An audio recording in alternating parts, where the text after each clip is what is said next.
Katie's smartphone rings and she grumbles as it wakes her. She reaches but fails to grab it. She sits up in bed and looks at her phone.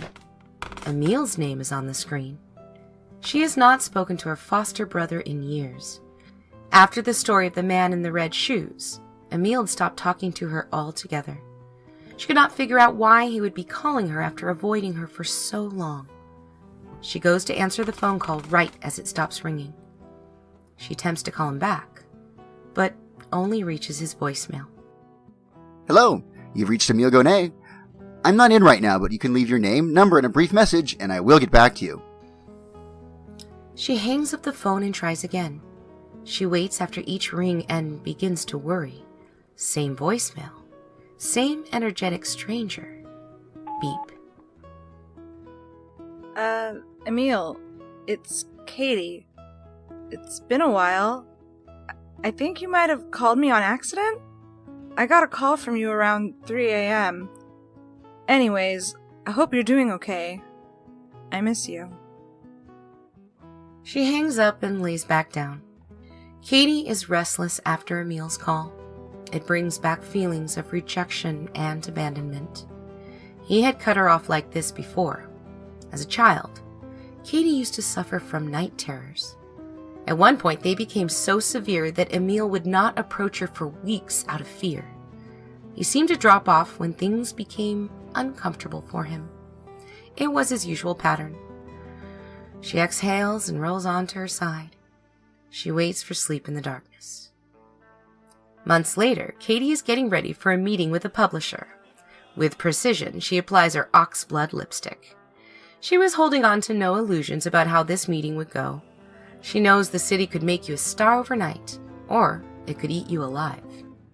She always had the impression that what governed the city was akin to an indifferent beast which was always hungry. For every gift it gave, it expected something in return. She once blindly followed her brother in the past to Los Angeles because she had always clung to Emil.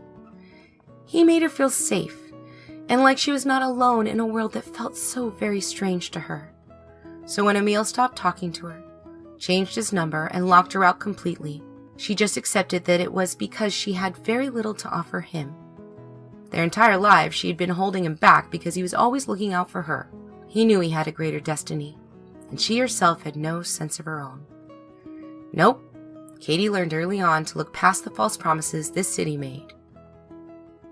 When she discovered that The Man in the Red Shoes, her book, had caught the publisher's attention, it immediately created unease within her.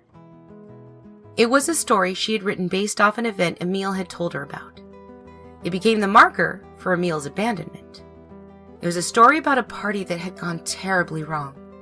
After hearing him tell it, she had questioned if all the drugs and partying had finally gotten to him. In paranoia, after he told her the tale, he made her promise not to speak of it to anyone, ever. She agreed because it seemed like it was the only thing that would calm him down. This was not the kind of story that people would believe, yet it took residence in her memory, and it made its home there, haunting her. Years later, she was compelled to write a fictional story about it.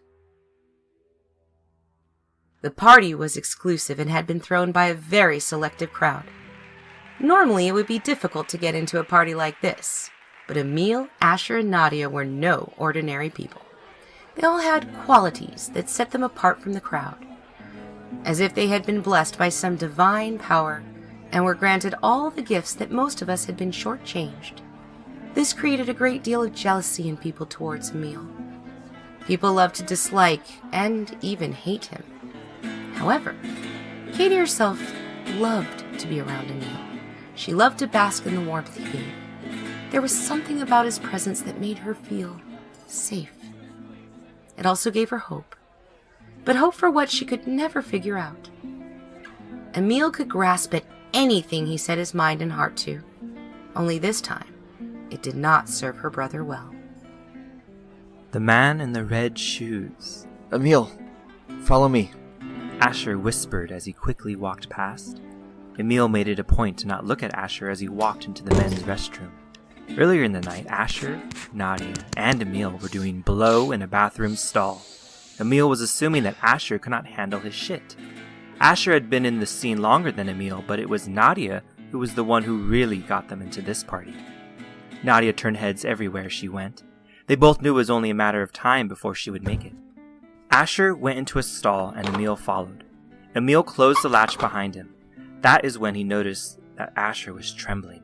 His clothes were in disarray and his white dress shirt had what only could be Blood? Asher, why is there blood on your shirt? Asher became ill and vomited into the toilet. His sobs cut through heaves. Emil's color drained from his face at the immediate change in his friend. Asher, what the fuck? You need to keep it together, man. This is it. We got into this party. Where's Nadia? Asher was crying over the toilet. Emil relented and tried to clean Asher up with toilet paper as he waited for him to calm down.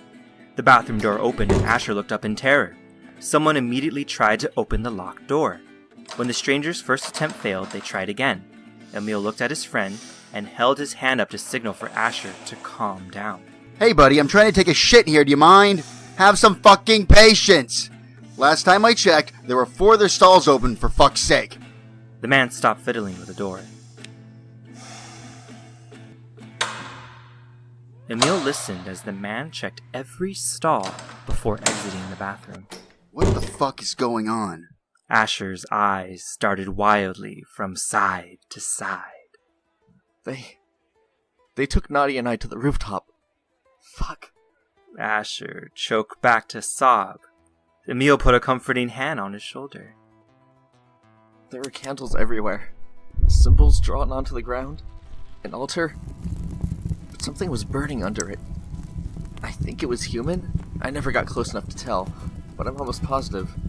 And 4 men stood around the fucking thing. They kept telling Nadia she was special. Some shit about a final initiation, and their summoning would be successful. Nadia just looked at me. She was horrified. Just before this, she had told me that they had offered her a contract. They made her do some weird shit, but you know how some of these guys are? They get weird. I could tell she had no fucking clue what was going on. She just wanted the role. She grabbed my hand and we tried to leave. Asher hung his head low and began to sob. Emil grabbed him and looked at him with piercing intensity. It's okay. Asher, please.